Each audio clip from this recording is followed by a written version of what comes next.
Guruve Gaurachandraya Radhikaya Tadale Krishnaya Krishna Bhaktaya Tadabhaktaya Namo Namaha Vanchakalpatrubhyascha Kripa Sindhu Vaevacha Patitanam Bhavanebhyo Vaishnavebhyo Namo Namaha Jaya Shri Krishna Chaitanya Prabhu Nityananda Shri Advaita Gadadhara Shivasari Gaura Bhaktavinda Hare Krishna, Krishna Krishna, Hare Hare, Hare Rama, Rama Rama, Hare Hare. Dandavat Pranam devotees. So this is a very brief, short video based on a discussion I had with a former colleague. And it's still a friend to this day. We worked together for many years. They're not practicing devotee. They belong to a Christian church in the DC area. And we've had many discussions over the course of years. And it was always fascinating to me that many of the people that I worked with during my time in my law enforcement career, we had intimate time that we shared, meaning we were either partners or we were teamed up for an investigation or something. Over the course of that time, obviously they came to know more about my personal spiritual inclinations and my personal spiritual practices and so forth and so on. So this particular friend, among others, always had high regard for Krishna consciousness, our practice, the way that we consider and think about things, our philosophical approach to things. So he called me now in his retirement. He's taken a more active role in his church. And I'm not sure what the hierarchical status of deacons are and so forth and so on. I really don't know how the church hierarchy works, but I think a deacon is a relatively important position in the church. So he's become like a deacon in the church. And there's apparently a board of deacons. In the course of church activity, these board of deacons, along with the lead pastor of the church, often meet and they discuss and resolve various issues that come up in the church, as well as make plans for the church's further advancement and so forth, so on. So long story short, apparently one of the deacons came to them and expressed that he wanted to openly admit that he identifies as a female, though he's male body, he identifies as female. And he wanted to, the issue became that he wanted to use the female restrooms and the facilities at the church. And he directly mentioned that it was part of making a statement for the advancement of the church's understanding of the situation of people like himself who don't identify with their gender at birth, but identify subjectively with their experience as he does, as being female. So obviously it caused some divisions in the church, some people aligning with the idea, some people absolutely against the idea, some people against the whole idea of the fact even the person has this kind of epiphany in his own personal life and is expressing it and so forth and so on. So anyway, long story short, we were speaking and he asked, what is the Hare Krishna perspective on these things? And I told him, I unlike him, I don't belong to any part of any ecclesiastical body in any of our various sanghas or associations in Krishna consciousness. So I've not been in a position to make determinations about policies and so forth regarding things like that. But I expressed that if you like, I can speak philosophically whatever I've understood regarding this issue. And if that will help you to go back and have tools at the table for discussion in your church, then it would be fine. So he said, yeah, I've always had some regard for, the philosophical positions of the Krishnas and so forth. And, we've been friends for years, etc., etc. So I expressed to him that actually, philosophically, in Krishna consciousness or in bhakti, we accept that the absolute identity of a person is the soul, and that the soul has vicarious identification with a gross and subtle body. So I don't want to go down all the details because that would really protract this small session I was trying to do. But it led to a discussion about what is a subtle body, because he had not heard anything about that. So I explained to him that every living being has the soul, and then they have a subtle body, and I tried to explain it on the basis of the body that you have dreams in at night is a subtle body composed of your mind, your intellectual facility, and your sense of identity, right? And then you have a gross body made of 5 elements, etc., etc. So I did explain some of that.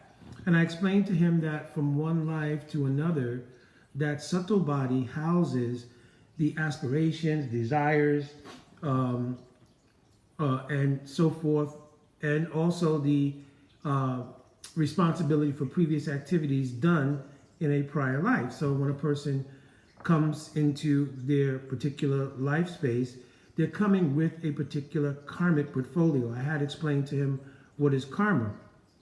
And I explained to him that the karmic portfolio is as unique as the physical DNA of an individual. It's very individual. People's karmic portfolios are individual. They may share many things in their karmic portfolio with others, but it's still a unique individual reality for those persons, right? That everybody has their karmic portfolio, and what family you take birth in, what body you have, what racial makeup, gender makeup, social makeup, everything else is all part of the karmic portfolio that you have from one life to another. So then I had to explain to him that it is possible that sometimes, because we do have a subtle body and a gross body, that in the unique karmic portfolio that someone has, or the karmic portfolio someone has, they may have a subtle body that doesn't necessarily align with the physical manifestation that they have. So he said, yeah, I get that, I understand that, and I'm not, I wasn't among those who were opposed to just this particular deacon having an epiphany and wanting to speak out about it and so forth and so on. But the issue was around the statement that he wanted to make by using the female restrooms. So I then explained to him that in the relative experience that we have in the material world, right? And this is obviously based on prior discussions we've had, so he has some idea that we understand that there is a spiritual reality and then there's the material world. So I told him that in the material world, because everything is relative, then there are two kinds of relative experiences. One is subjective and one is objective. So an objective experience is an experience that people have in general, just like if anyone sees a person in a male body, they can't ascertain the nature of that person's subtle body, their subjective expression or subjective understanding of themselves. They can only see the external presentation, which is the objective presentation. And so there are two considerations. One is objective and one is subjective, right? So in the social dynamics, and in this particular case, I was explaining to him that in his church, what's going on is that now there's a conflict between someone's someone's subjective experience and the objective experience of people. And that in the larger social fabric, this is going on all the time. And they have to find a way to allow for this discussion to come on the table, so that if this person is someone who's been part of the church for many years and they're trying to do their spiritual unfoldment. Ultimately, hopefully, they'll come to the point of understanding that I'm not the body at all, really, but that I have this body in this life as an opportunity and chance to understand my spiritual identity and my real nature. But in the interim, if you want to keep the person engaged in the church, if you want to keep the person engaged, and this is aside from those in the church apparently who absolutely don't have any appetite or ability to digest this person's subjective experience, right? But if you do want to keep that person involved in the church and so forth and so on, then the discussion needs to come up on the table about this subjective and objective experiences.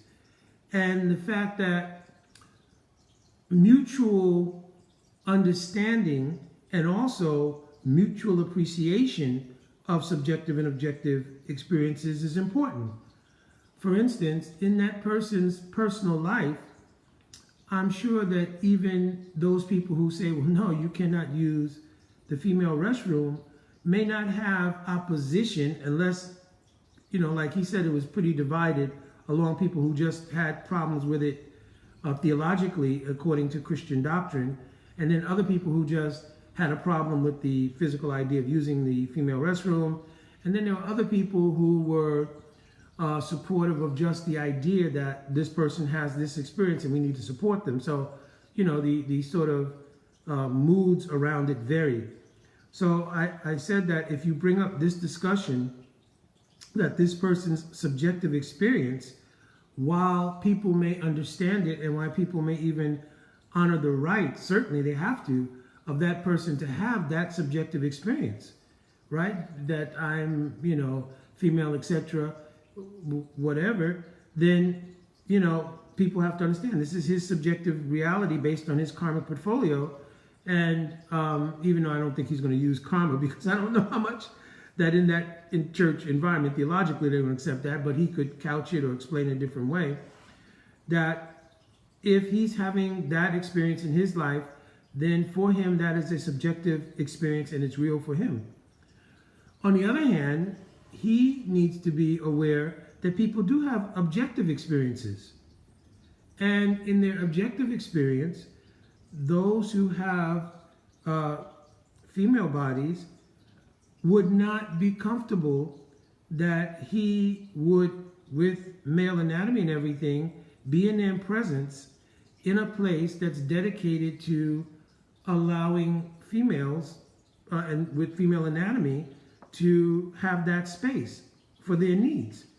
So if he truly is looking at the idea, because he said he wanted to do this as a statement to advance the understanding of the church, well, would it not be a equal depth of his understanding to understand how, as much as you want your subjective experience honored, that people with objective experiences also need to be honored? And so maybe he could understand better why it would not be a phobia or hatred or anything else that people would not want to conflate his subjective experience with people's objective experience. Why that would be uncomfortable perhaps for the ladies and young girls who may need to use that facility, right? That they would have to somehow dismiss, suppress, or remove their objective experience based on his, physical anatomy and everything, and their physical anatomy, that it wouldn't be any more fair that their experience has to be dismissed or denied to accommodate his subjective experience of himself.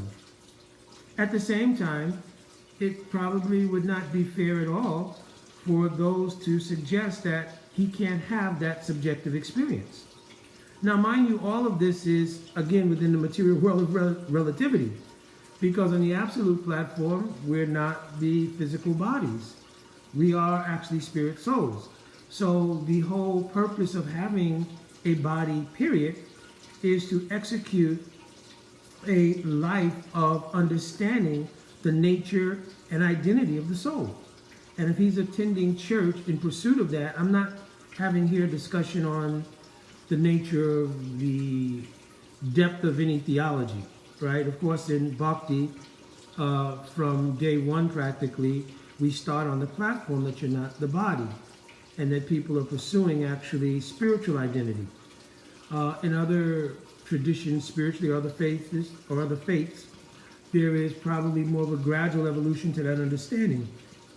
Obviously, if you have a deeper understanding yourself of spirituality in general, you'll find that platform, no matter what scripture you look at, right? Immediately, if you look at the Bible, you'll find where, yeah, you're not the body. If you look in the Quran, you can find where you're not the body, right? So everything is, of course, individual, even in terms of maturation spiritually. But in this particular case, in the relative arena, I mentioned to him that discussion would have to come up. That, in order to make everyone aware that there are multiple dynamics at play here.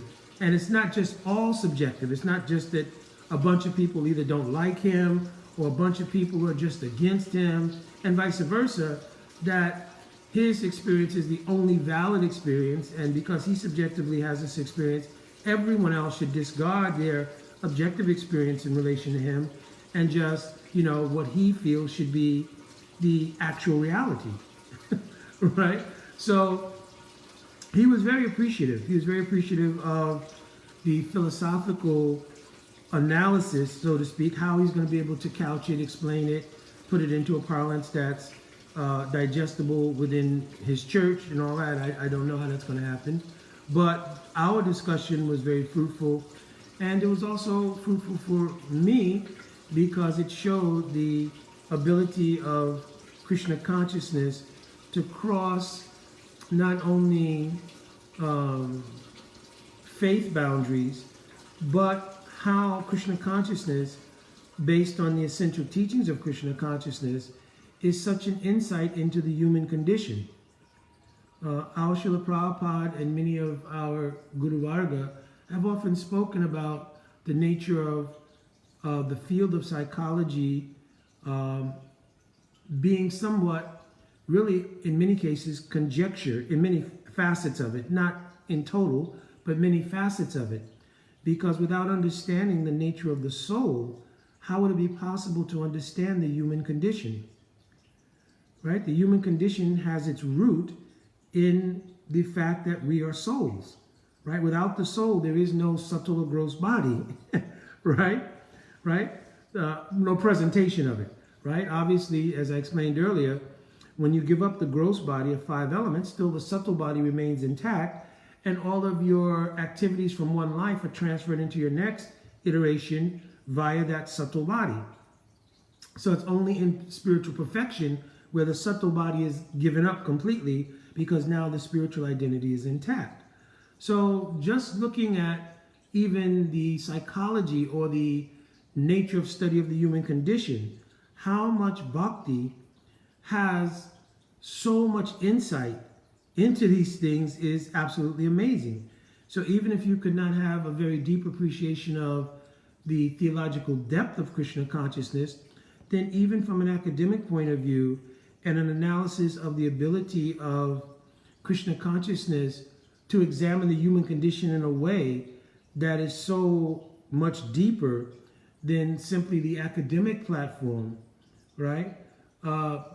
We should be amazed at really what facility we have and how much facility there is to help people in so many different levels and different aspects of life just by the philosophy.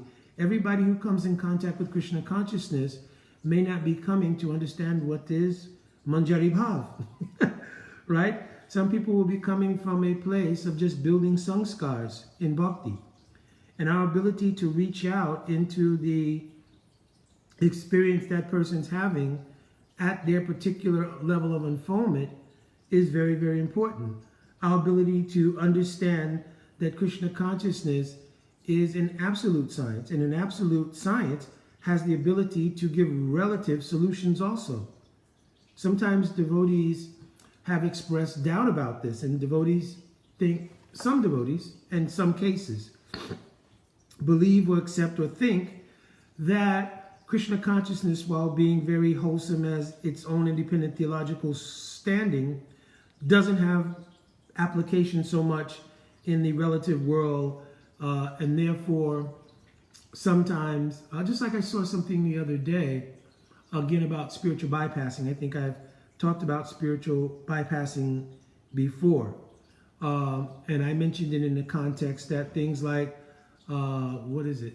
Spiritual bypassing, there's another thing, toxic positivity. That these terms are kind of terms that have come into common use in our lexicon because somebody at some point or another thought the term was cool to express some subjective opinion they had. And somehow or another, some consensus formed around the idea, yeah, that does sound cool. It appears to be cool. And it carries weight into various spiritual communities and so forth. But we have to be very careful in Vaishnavism or in Bhakti, in the practice of Bhakti, to not accept sort of unvetted, what is it? I'm trying to find the proper word. Sort of unvetted introductions of words, which then will start to carry some weight into our devotional lexicon or our devotional parlance, right?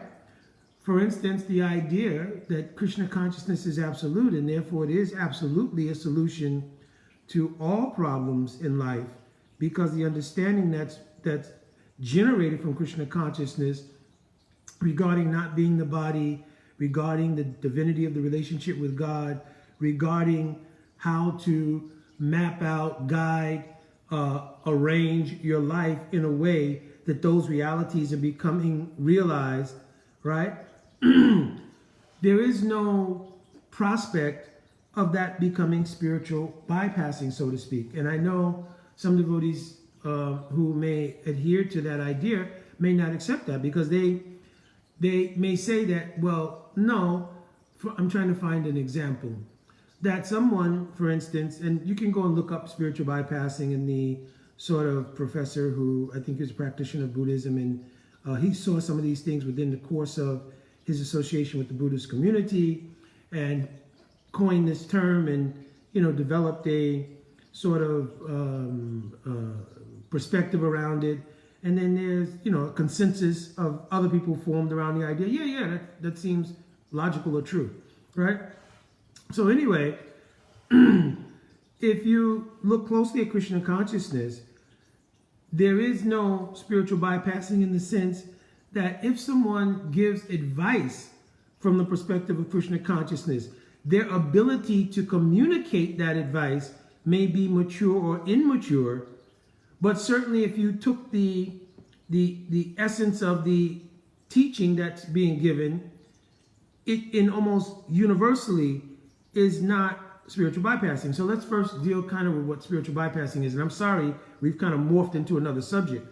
But the idea that someone may be facing interpersonal or interpersonal challenges, and that the one-size-fits-all solution of telling people, well, you're not the body, for instance, may be used in trying to deal with a person's interpersonal or interpersonal problems, is a kind of spiritual bypassing. That rather than to deal with that person's subjective issues or whatever it might be, to simply bring about the, I guess apparently appearing to them as one-size-fits-all idea. Well, wait, we're not the body, and that this will solve all problems, is to that person's spiritual bypassing. But when you really look at it, no matter if it's presented maturely or immaturely, if you were to separate and take the actual understanding of what the import of not being the body means, then it is very profound medicine for all kinds of problems. Because all problems that we face are generally the result of the lack of knowledge of who we actually are, which is the soul. That's just undeniable. The problems we're facing are organic to material energy and material nature, right? It's not that, the material world is perfect. It's the opposite. It's a place of imperfections, and it's a place where there's miseries, adibautic, adidaivik, adiatmic, means miseries that are caused by other living beings, from natural disturbances and from our own inner being, right? So this is the nature of the material world. And the idea that we are vicariously experiencing this, and that the solution to dealing with certain issues is to go back to the foundational place of our being, go back to the foundational place of our existence, which is the soul, beginning from that platform and working out, will in almost every single case, unless a person is just not willing to put in the work based on that understanding, solve any kind of problem we're having, even in the relative world.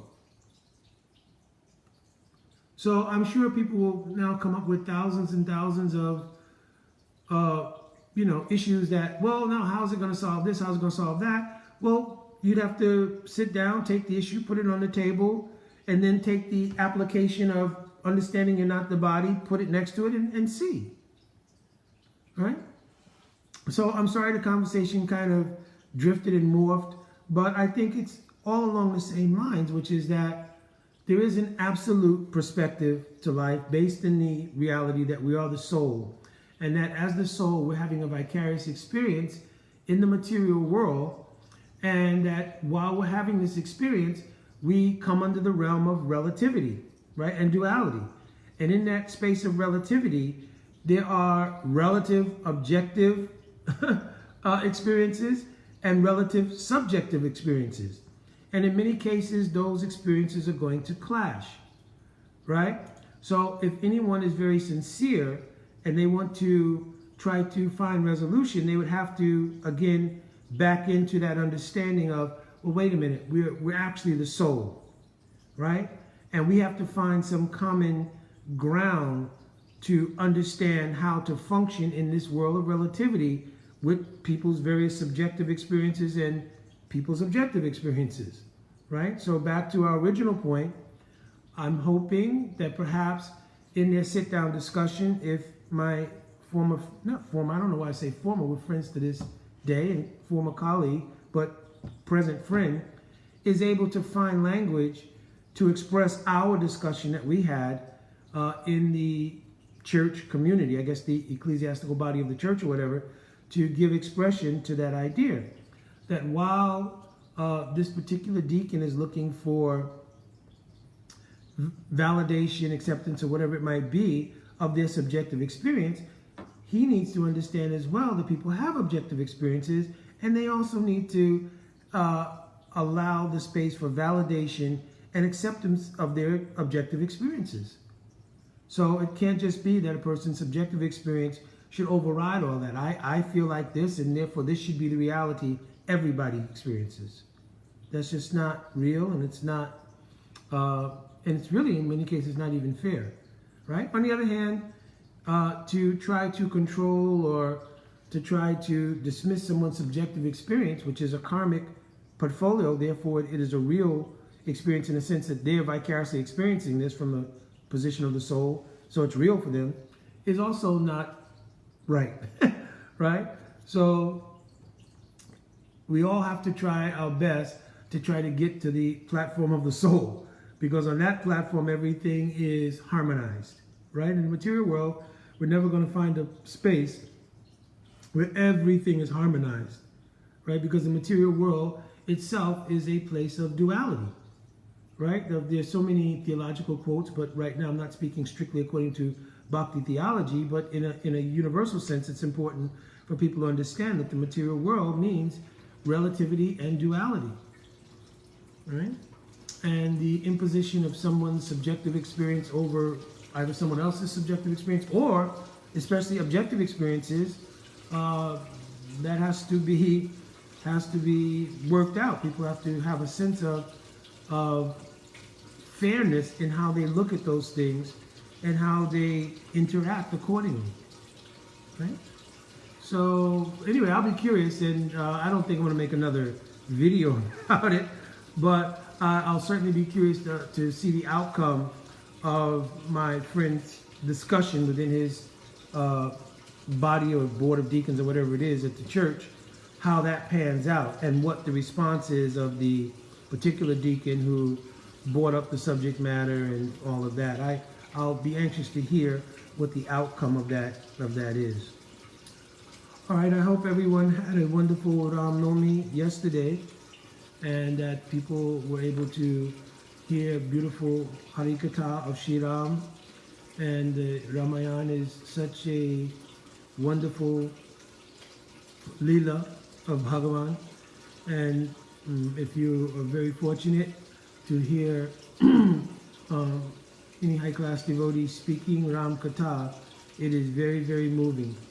I won't try to conflate that with what we're talking about here.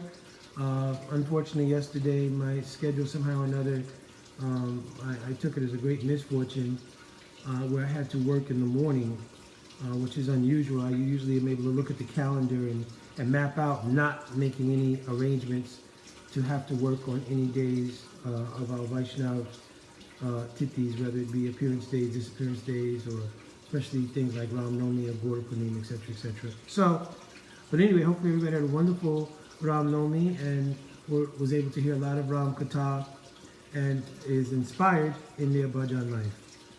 Jai Dandavat Pranam Vanchakalpatarubhyasya Kripa Sindhuvevacha Patitanam Pavanebhyo Vaishnavebhyo Namo Namaha. Jai Radhe Radhe.